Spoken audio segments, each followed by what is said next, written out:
Welcome back to AutoTechNick, guys. We're back on the jet boat today. Got a really awesome video that I'm really excited to show you. Where we left off on our last video, we actually had some, I would say, moderate fitment issues. I couldn't get the left-hand exhaust on. The alternator didn't fit. As you can clearly see, we got those issues worked through today. It's going to be a great video. Got a lot of cool stuff to show you, so hang tight. We'll get into it here in a second.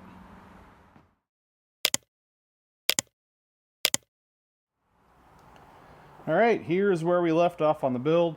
You can see that we got the engine, I got the exhaust on the right hand side taken care of. Nearly all of the water and cooling lines are on and plumbed. We reused what we had before. I put on my fuel pump, the carburetor, fuel pressure regulator. I scoped out what kind of lines and fittings I need for the fuel system.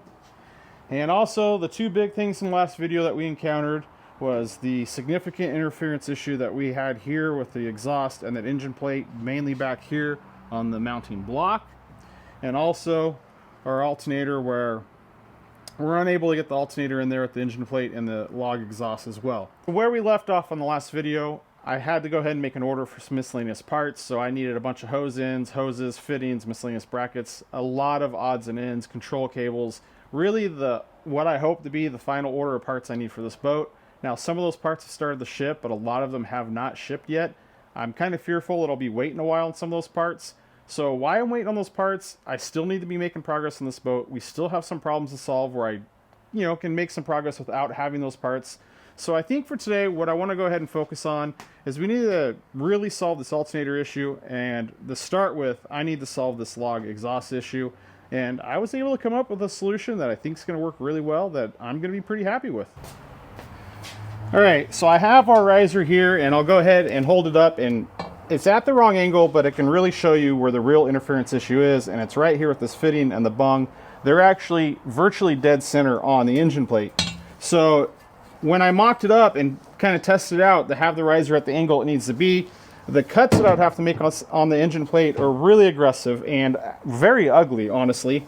But my main worry was that those cuts get down so far that I would have to start cutting into the block for the engine plates. And I didn't want to do that. I just did not want to cut that far into there.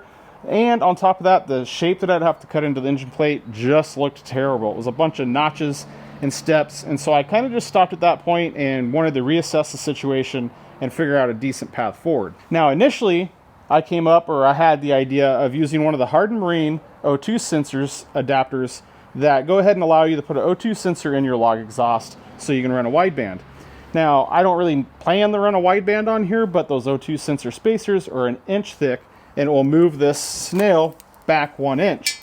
So if I hold this on there roughly at 1 inch, you can see that I now clear the bung and the fitting from the engine plate. So that should free up how much I'd have to cut the engine plate and allow me to not have to cut the block at all. So the O2 sensor from Hardened Marine cost $100, and right here, what I'm chasing, I guess one could argue that some of it is functional and a little bit of strength in the engine plate. But in my opinion, it's mostly a cosmetic decision. I'm doing this so it looks nicer. And $100 for a cosmetic decision that not many people are going to see, that one was a little bit tough for me. It was an option I had in the back of my mind, but I wanted to do some thinking and see if I could come up with something a little bit better, which I did. So when I was out here scoping everything out on the snail, holding it up and seeing what I needed, I kind of wised up a little bit, and I was like, heck, what if I were to go ahead and position this exactly where I needed to distance-wise from the log to place the engine plate right here in this groove? I'm like, well, that sure would be convenient, because that would really minimize how much I need to cut, and it would give me all the clearance in the world that I need from this fitting. So let's go ahead and scope this idea out a little bit further. If I just go ahead and rest this snail right on the engine plate as close as I can lined up to the log, you can see that my mismatch in height is maybe only 1/2 inch. So I went from having to really whack a lot of this engine plate out and having a big interference issue with this water fitting to being maybe only at 1/2 inch of a mismatch and no clearance issue with the water fitting. So I went ahead and just pulled some measurements, and I determined that I needed to space the snail back from the log manifold 1 3/4 inches in order to have it sitting right dead nuts with the engine plate in this groove. Alright, so in a dream scenario, I would need a piece of round stock aluminum that's 1 3/4 inches thick and 4 3/4 inches in diameter to match the outside diameter of the log and the snails. Now, I don't have a mill, I don't have a lathe, heck, I don't even have a drill press. So even if I found just some generic bar stock material, It was going to take quite a bit of work for me to get it to fit in there, but I was chasing down this avenue just to see what options were out there. You know, I do have the bandsaw, so if I did find, say, a piece of square plate that's 5 by 5 by 1 3/4, I figured I can cut that out and make it fit. It'd be a lot of work, especially to keep it nice and consistent and looking good, but I figured that was a better option than the hardened marine O2 spacer because it solves my problem better, and I figured it would probably be a little bit cheaper. Now, I will say, if you're ever looking for a low quantity of an oddball size of metal, such as this example right here, I have had amazing results looking for stuff like this on eBay. There's a lot of remnants there. There's a lot of vendors that sell a one quantity piece of different dimension metals, and really the options are really fantastic and it's very reasonable. As it turns out, I hit the dream scenario, hit the nail on the head, and I found exactly what I needed for this project. So I found this little piece of bar stock here, 4 3/4 outside diameter, 1 3/4 thick. So this bad boy fits up, and you can see that it fits right on the log, same outside dimension. I don't have to worry about trying to get this cut. It spaces my riser back perfectly where the groove is sitting right over my engine plate. Fantastic piece, and it's a bargain compared to the hardened marine O2 spacer. As I mentioned earlier, that O2 spacer is about $100. I paid $30 shipped for this piece of metal. So, I mentioned earlier, I don't have a mill and I don't have a lathe, I don't even have a drill press, so I'm going to have to go ahead and get the center hole for the exhaust and the 4 mounting stud holes for this cut, and I'm going to have to do it by freehand, so it's going to take me a little bit of time. I'm going to go ahead and see if we can get that done nicely and accurately. So, I'm just going to go ahead and invest a little bit of time, see if I can go ahead and get this marked out, get all the holes in it drilled, and see if we can make this custom adapter, save some money, have a little bit of time invested in it. Great solution for the project, and well, cool little custom touch, I guess. And I guess worst case scenario, if I ever did want to put a wideband in it, I could just drill a hole, tap the threads, boom, wideband on the boat. So I'm going to get the marking this on the bench, and we're going to see if we can freehand this out or not.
There's all of our collateral damage, all the shavings I swept up off the floor. Now I will say that this was quite the task without a drill press at the minimum.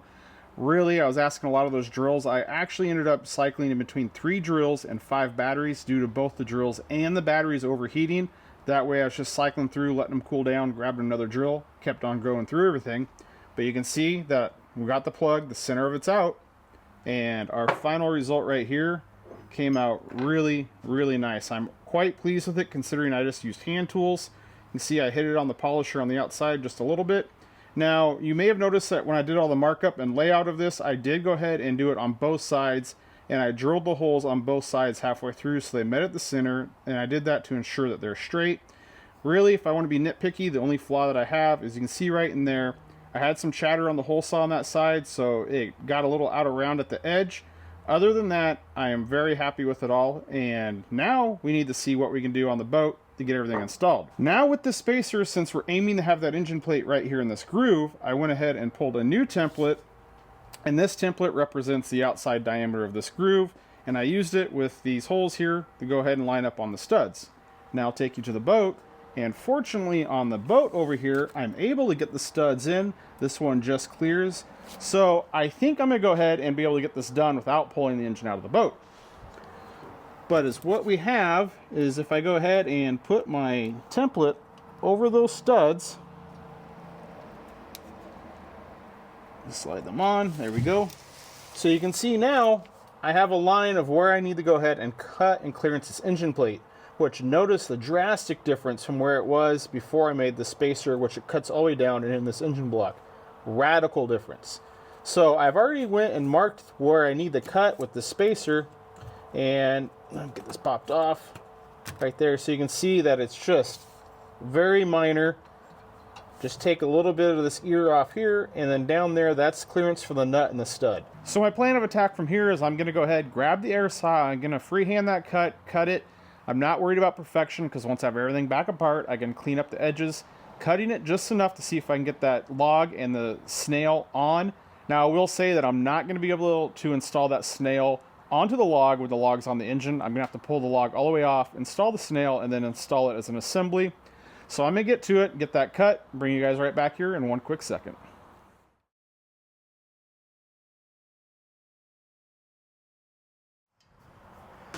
All right, we got the engine plate cut. I got the log assembled.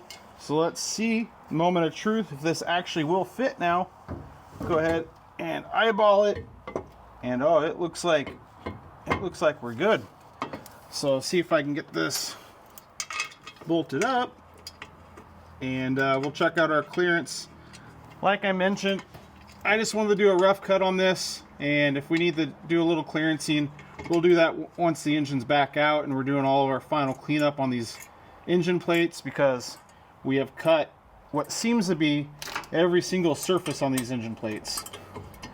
I feel like there's not a side of them that I haven't touched yet. Let's see, we should have to come up this back piece. There we go.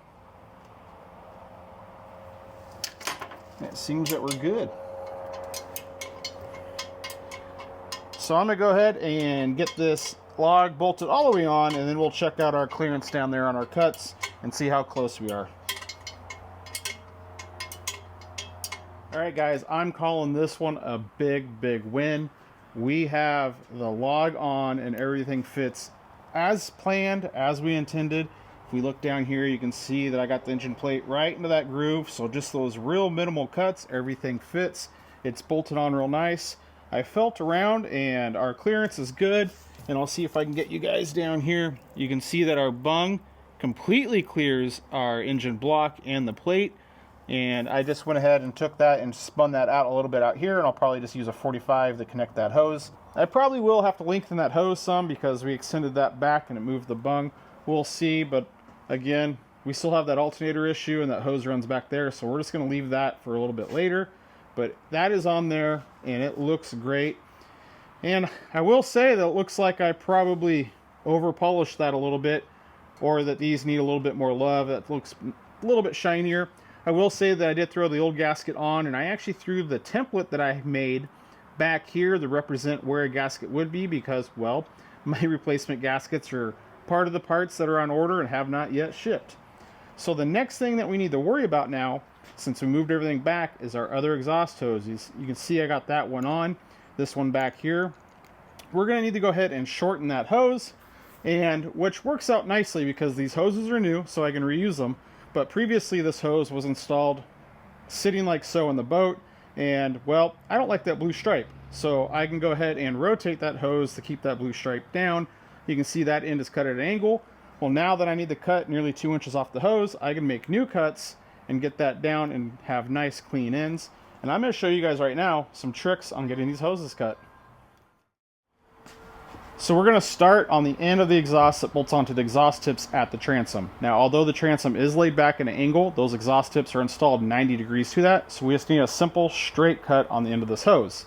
Now this one's relatively straight, but I'm just going to make a new fresh cut and hopefully getting one that's a little bit straighter and a little bit cleaner. Now I am going and using all T-bolt clamps on my exhaust. This method that I'm going to show you does work the regular hose clamp. It works better with T-bolts. But what I like to do is go ahead and slide this hose clamp on, and we're going to go ahead and snug this clamp down a little bit and working it to keep it as straight on the hose as we can. For what we're doing right now, eyeballing it is pretty good. So we're just going to go ahead and run it down. Now the advantage of doing it this way is as we tighten this clamp, it's going to go ahead and kind of not really center, but straighten the clamp out onto the hose. This hose is pretty rigid. This one's a little trickier because it's convoluted here. But we'll go ahead, I can make small adjustments to it. Like I said, we're just kind of eyeballing it on this, making sure it's as straight as I can get, and then I'll go ahead and tighten it down. Now, this works really good on more flexible hose or smaller diameter hose, like a radiator hose or an intercooler hose, because this now gives us a very straight line across the hose.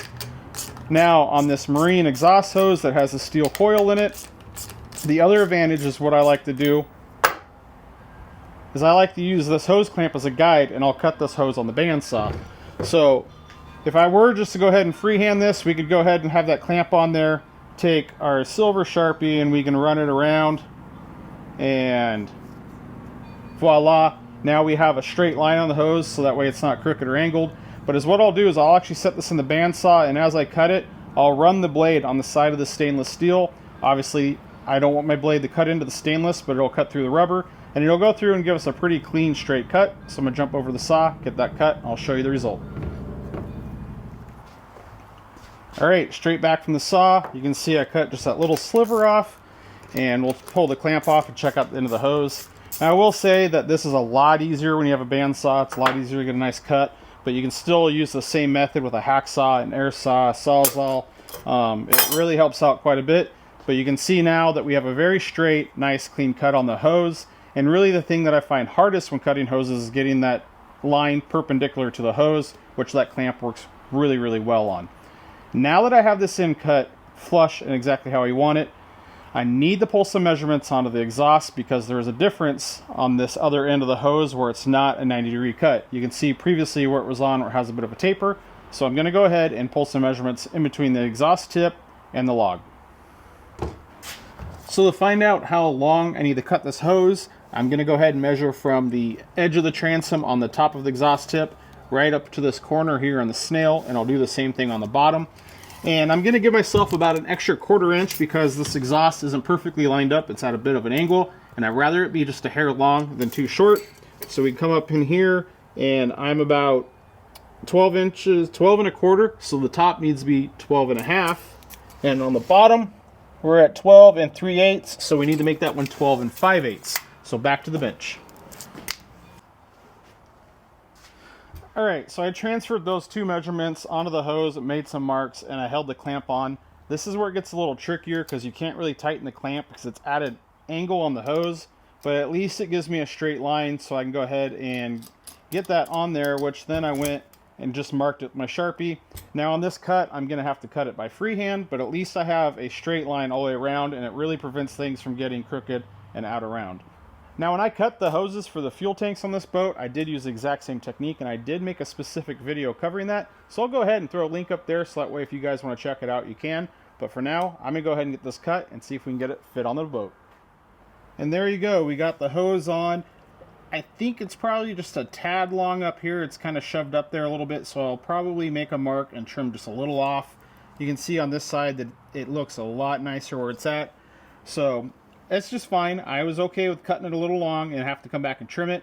So we'll just leave that there for now. We'll mark it, and then when I pull everything apart for the final time to get the boat back on the trailer, that's when I'll cut it. But for now, I don't need to chase it. But you can see, nice, good, clean flush. The log is on. We cleared the engine plate. Our spacer worked out really, really fantastic. All the clearance that we need.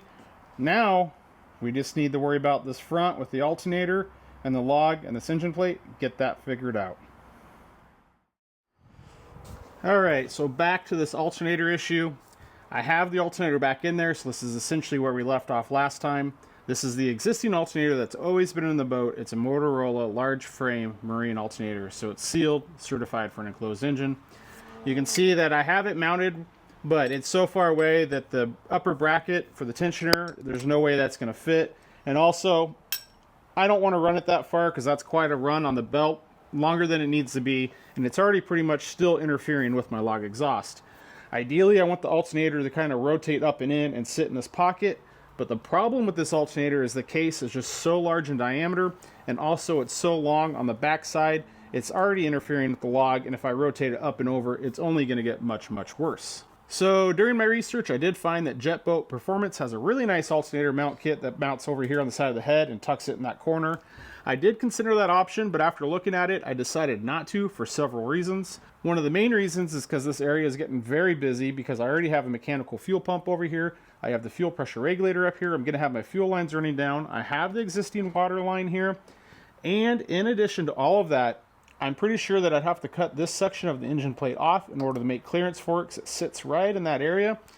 And it just, to me, didn't seem that appealing. It was getting really busy over there and there would be nothing over here, so it wouldn't be that balanced and I'd have to be pretty intrusive to the engine plate.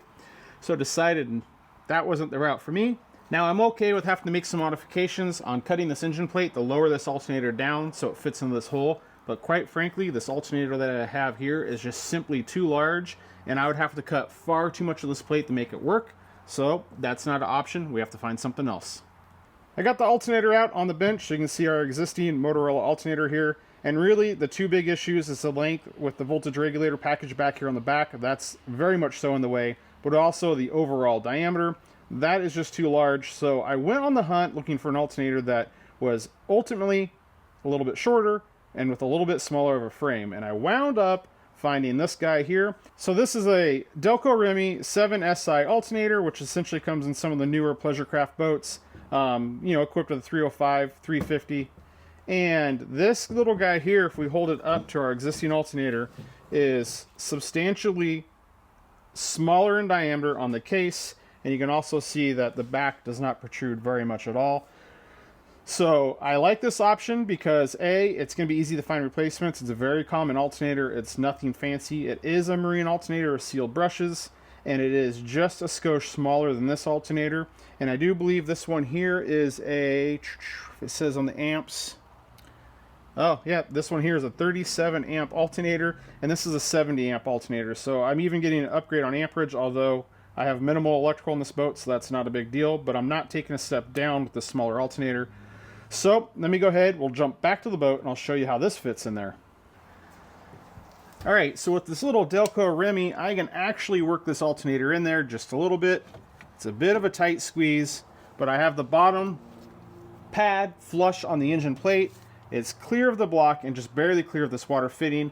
Yes, it's at the wrong angle where I can't really get that on there very well. There's not much adjustability, so I need to rotate this alternator some. But even without cutting this engine plate, this alternator fits quite well. My pulley lines up, so we're good there. And I know that I can just do a hair, just a little bit of trimming on this engine plate to drop this alternator down. I can straighten out the mounting points here a little bit so they hit the brackets just right. And I'll have clearance back here on the log. I'm going to have clearance up here on the block. We should be dialed. So to figure out how I was going to get this alternator to fit, where it was going to sit, and how much I needed to cut, I once again pulled another template of this alternator, and this is basically just the outside footprint of it. And that allowed me just to kind of go ahead and hold it up here on the engine plate and kind of see where it was going to fit, where I wanted it, and also in relation to how much of the engine plate I would have to cut in order to achieve that fit. You can see here that I have this mark right here, so I went ahead and marked that. So I'm cutting maybe 3/4 of an inch off this engine plate down here. I'm losing that mounting hole, but I'm going to move that down and over there. And with a cut like so, that's essentially going to let me put this alternator about right there, and I can completely clear my water fitting. I have plenty of space back here. I know my depth is fine. So a good solution, smaller alternator, don't really have to get too aggressive on my engine plate. I'm going to go ahead and make this cut now. We're going to bring you back. I'll show you a test fit, see how good the fit is on there, and well, we'll just go from there. All right, well, I got my initial cut made. You can see that I cut this half circle out that I had marked out. It was sitting about right there. Once I had that cut out, I realized it kind of left a weird triangle up there, so I just smoothed it and made a nice continuous line. And I already got my mounting hole for the alternator for the bottom bolt. So I'll go ahead and you can see that now it just easily slides in there, goes right where it needs. I'm gonna go ahead and set you guys down. I'll get this bolted in and show you how it all fits. All right, now that we made those cuts, we can go ahead and just slide in this bottom mounting bolt. Get that slid in here. I'm gonna spin this nut on the back side so it holds it snug right there. But now you can see that I have the alternator in and I have a very decent range of motion for adjustability. I'm clear of the fitting, so back here the plastic cover is just touching the block, and I swing it down here, I'm hitting the engine plate. So now if we take our upper mount and put this in, goes right there. You can see that I actually have two options here. This upper mount now is hitting dead nuts on the boss for the upper mount, so I could either use a longer bolt and a longer spacer and move this outwards to sit on the front side, or the option that I'm going to take, I need to go ahead and cut this spacer down and shorten it so that way this bar up here falls on the back side, so that way I have my adjustability. But you can see now that I have achieved essentially the full range of motion for the adjustability on there. So I will have to get a longer belt. My existing belt doesn't fit, but other than that, get this spacer cut, get that on there, and we should be dialed up. So just about a ½ inch off that spacer, and that went ahead and moved everything back. Got that the bolt on the back side, which actually works out really well because this bolt was actually far too short, so now it's the proper length. You can see that I got adequate space up here in between my water fitting and the block. I will probably change this over to a 90-degree fitting, so that way I can just kind of go up and over to the water pump fitting there. I don't think I have enough space to go with the existing setup, but that's fine.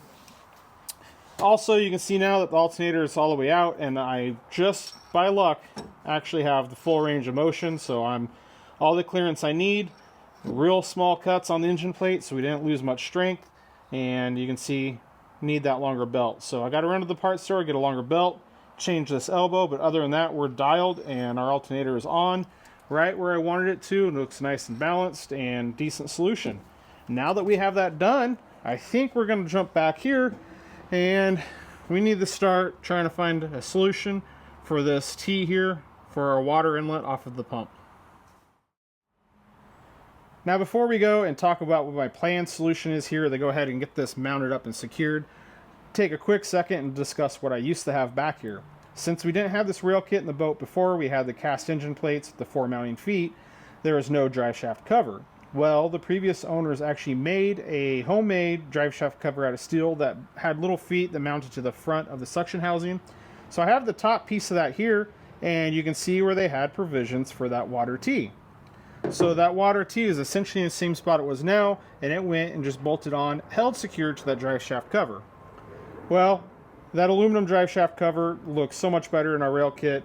We're going to go away from the steel one. So you can see I went ahead and got some aluminum bar stock back here, and my goal here is to go ahead and get this cut and shaped and fit to that top drive shaft cover, get some holes drilled and tapped, and we're going to go ahead and essentially mimic the mount that we had here, albeit a little bit more time and effort invested into it to make it look a little bit nicer and fit a little bit better. So to get started on this, I'm going to go ahead and start getting this cut. In order to determine how I need to cut this, I'm going to go ahead, pop this water fitting off real quick, take it to the bench, and I have a rough game plan on this. This one just needs, it needs to look pretty. Aesthetics are a little important. I want to make it look that was intentional and nice and part of this kit. So we'll get to it. We'll just start experimenting and see where we end up.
And here's what we wound up with. So I took that square block, drilled and tapped our holes. I actually did go ahead and helicoil those, so that way I don't have to worry about any thread fatigue, and I can run the bolts in and out in the long term and not worry about losing the threads on the piece.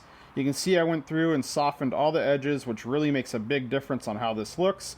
And also I traced out the shape on the bottom so it sits flush all the way across on top of the drive shaft cover. So if we go ahead and set this in here, you can see that it looks pretty good. Nice and clean, very intentional. Now, in order to talk about the positioning of this piece, we need to go ahead and bolt on the water tee on the top, and then we'll go back to the boat and show you the positioning. With our water tee on, you can see what it looks like, and with everything all polished up, it actually looks pretty nice, pretty happy with it. I decided not to go ahead and try to cut these shapes because I figured it would be too hard to make this match. Plus, this isn't flat, it kind of has a radius to it, and it just would have looked unnatural. I'm glad I stuck with it this way because after everything's polished with the reflection there, it actually looks pretty good. And now when it's on, we can see that it looks real nice, and once we get that welded on, it's going to work out really well. However, in the process of doing this, I kind of was eyeballing this hose right here, and I can see how I previously had that hose with a straight end and a 45 on that side, and I had it looped under the drive shaft up over to this fitting. I kind of think that I might try to change that by running two 90 degrees, so a -12 90 degree right here, a -12 90 degree on this fitting, and then I'll change the location of where I put this T, so that way that hose runs as straight as possible in between those two 90s. Now this is not quite a 90-degree corner, but I think I can make it work, so I need to hold off before I go ahead and install that until I have those two fittings and make the hose, because I'll basically install this to wherever it wants to sit naturally after I have the length of the fitting on the back side and over here in the hose. So that's kind of my game plan. I'm going to get those fittings on order, get that hose made, see if I can position it. I figure worst case scenario, if that plan doesn't work, I can just go ahead and go back to this line that goes underneath the pump and back up and in. Although I think I can substantially cut down on the length of the line by doing it with the 290s. And also by moving that, it's going to allow me to shorten these hoses here just a little bit, clean things up. So for now, we're going to call that good. We'll have to come back to that later when I have the fittings. Now, I was really hoping to get that finished up. I didn't want to leave that as a loose end, but the good news is that between my spacer on the exhaust log, the alternator mount, and that rear water tee fitting on the back, I've burned enough time that most of my fittings on hoses and lines have came in, so we can start working on the fuel system. The first order of business I need to worry about is the fuel filter. My goal while getting this boat all rigged up is to minimize the amount of holes that I need to drill into the boat, specifically into the hull of the boat itself, but that also gets into things like the rail kit and mounts. Now there's two main reasons why I want to minimize the amount of holes that I'm going to be drilling back here. One of them is very obvious: less holes that I have into my stringers and my transom, less chances for water ingress and damage. The second one is aesthetics. I think that it ultimately looks a lot better when you do it that way, a little bit more intentional. But also, if you ever end up doing a configuration change, let's say you end up changing your engine or you start making some different changes back here, you don't have all these holes that you end up abandoning, and then you know, the next guy is wondering what was going on, why is there a bunch of holes back there? So with that being said, we need to determine where this fuel filter can go. Now previously the fuel pump and filter were mounted back here, and I'm going to abandon that as we mentioned, so we're just going to leave that as is. And I've kind of scoped a really nice area where I want to go ahead and mount it right underneath the rail kit along the stringer. Now, my fuel filter of choice is this nice little Deechworks filter. It's a 100 micron stainless filter, and the reason why I went with this one was A, price point, and B, it was one of the few that I could find that only had one tang for the mounting brackets, not two, which was going to work a lot better with what I had to do. So what I have envisioned is mounting the filter up against the rail kit like so, but on the inside back over here underneath. Can't really show you guys because I can't get the camera in there.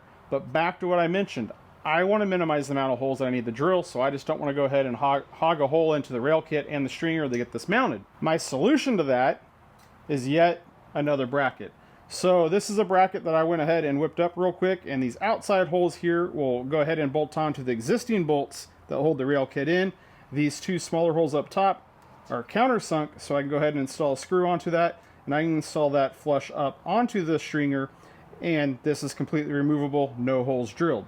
Now to make this bracket, I actually ended up using one of these 1/4 inch, 12 inch long pieces of flat bar that I actually had planned to make for my other mounts back here. I came up with a completely new idea on what I'm going to do back here for the swim step mount. So I don't need these anymore, so I maximized that opportunity, made this bracket. I'll get the filter mounted up and show you what we have. Alright, here we are with the fuel filter mounted to our bracket. You can see that the screws are countersunk, so that way they're not going to dig into our rail kit, and it's completely reversible. There'll be no traces that it was there.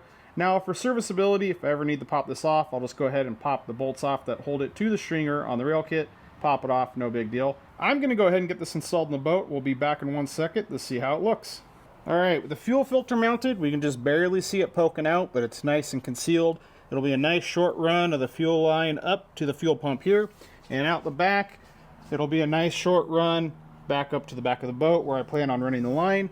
Drop you guys in here and you should be able to see the filter and bracket mounted up there. Quite nice, very clean. And in all reality, it's not really that hard to get out. Just pop these 2 screws right here out, slide them out, and get that bracket off. And I can always undo the hose line here at the fuel pump and at the back end. So it's not going to be too bad to get it out. A little bit of work making the bracket, but in the end, it's what I wanted. I didn't drill any holes anywhere. It's completely reversible if I decide to change my mind, and there'll be no evidence that it was ever there. But now that we have that in and mounted, it's time to focus my attention to the fuel lines. I'm going to start at the carburetor, work my way backwards, and just see where it takes me.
Okay guys, we made some great progress getting the lines ran. I also made a few changes that I'm going to show you here in a second, but I did work myself into another stopping point. I need to go ahead and order some material because, well, I made a change of plans of what I was going to do. But before we go ahead and cover the changes that I made, let's go ahead and take a peek at what we got accomplished on the boat over here. And we'll start off on the easiest side over here with the alternator. So you can see I went ahead and just put a 90-degree -10 fitting here on the log and another 90-degree fitting here on the existing hose, and that went ahead and solved all those problems there. And we have plenty of room down here with the alternator, plenty of clearance, so we're good there. I had to run a new hose here because we extended our exhaust back, went ahead and just left the 45 up there, and it runs right down, put a P-clamp on it to the alternator mount, down under the engine plate, and it comes back, and you can see right back here, I had to switch out the straight fitting for 45. It arcs right around our engine plate and engine mount, fits in, very clean, very good. Now, back here, you may notice that I rearranged the water fittings coming out of the pump into the engine. And originally is what this had was this big 3/4 inch stainless valve with a -12, and it had that -12 that was looped up under the drive shaft and into this T. I really got to looking at it and I saw no need for the -12 line in there. This is a 3/8 coming out of the pump and then it expands to a 1/2 inch, and everything else goes into the -8s into the engine, and this was the only section that was that large, and it just seemed excessively large. So I went ahead and dropped down to a 1/2 inch stainless ball valve. So just 1/2 inch outlet from here, kept it at a 1/2 inch to a -10, and that gave me the opportunity to run just 2 90s to a -10 to a different reducer, and it's a lot cleaner now. And one of the advantages, you can notice there's a significant size difference in between each valve. This valve is actually pretty heavy, and I did not like it hanging off the edge of this bracket. I was worried about vibration and, you know, potentially causing a crack and that to break right there, which would definitely ruin a day on the lake. This one, quite a bit smaller, quite a bit lighter. And then with this shorter hose, it's actually pretty stiff and there's really not much movement. So I think that's an added perk where it's a little bit better. Now we'll come over here to the front and you can see we've got our fuel lines, fuel line coming out to our pressure regulator. Just ran a 45 out to the pump. It's kind of hard to see, but we got our lines going down to the main filter. So that's a 40, or I think that one's a 100 micron filter, and then just a small little 40 before the pump. This was the only line that needed no changes, so we left that one alone. On this line up here, I actually just swapped it around. So this straight end used to be back at the log, and it had a 45 on the front. I just went ahead and swapped that around, so that way the 45 again clears the engine plate. Got a P-clamp here on this bracket. It's all set. So now that we got all the lines on, great opportunity to talk about the alternator placement. As I anticipated, it got really busy and crowded over here with the fuel pressure regulator on the head and my fuel lines coming up with the existing water lines. I felt that if I would have had the alternator mounted over here, trying to avoid those lines, although possible, it would have been very packed, very crowded, and very empty on the other side, and it just would have looked incredibly unbalanced. So that is the main decision why I decided to leave the alternator on the other side and find a way to make it work, which it worked out great. We're good, and I feel it looks fairly balanced over here. So let's jump back, and we already covered where the fuel filter is, and you can see back here that I'm running just a dash 8, again another P-clamp that's bolted onto the existing bolt that holds the last bolt in for the rail kit onto the stringers, and the dash 8 is going to come back here, and my plan is to run the fuel line up the transom basically right on top of where my other bracket for the swim step is going to be. Now this is where I went ahead and changed my initial plans. If you remember, on the outside of the boat for the swim step brackets, I used this 12-inch long, quarter-inch thick piece of aluminum and did the riv nuts. I originally ordered 4 pieces of this because I had planned to make these same brackets for the inside of the swim steps.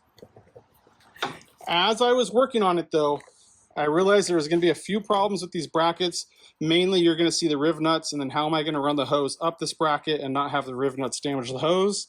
So I came up with a completely, not really a completely different plan, but a modified plan that I think is a lot better right there. So until that bulk material comes in, there's really not much more I can do back here at the plumbing. I still need to finish up the plumbing, all the fuel lines from each tank to the main feed to the engine. I need to deal with both bilge pumps, and I also have to deal with the pressure relief valve and the dump outside of the boat. So there's still plenty more to do back here, and I have some pretty good ideas that I'm excited about. Hopefully they come together like I have envisioned in my head. So definitely keep an eye out for the next video, guys. You're going to want to see that, because just like the exhaust and the alternator and this other water mount that I made back here on the drive shaft cover, just more cool little custom touches of the boat that are going to help really set it apart. So I can just hear some of you guys at home screaming, Nick, there is so many quicker, easier, and faster options to overcome some of these problems. Just whip the boat together and get it out onto the water.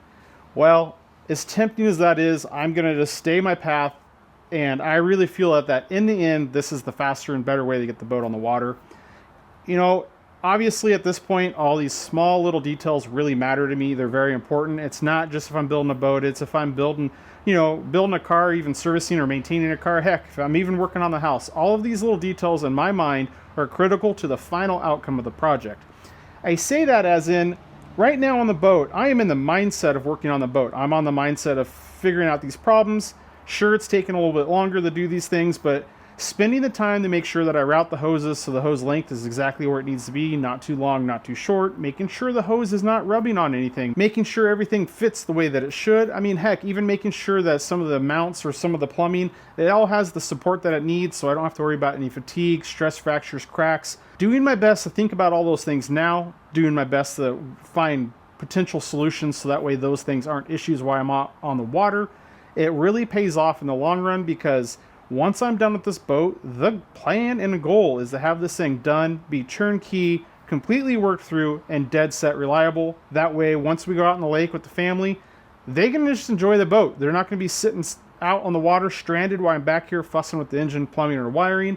So I really want to invest that time now, so that way once I commit that the boat is going to be on the water and shift my mindset from building the boat to enjoying the boat, I don't have to worry about any of that stuff. I'm going to be sure that this thing's going to be dead set, turnkey, completely reliable, and give us plenty of trouble-free use out on the water.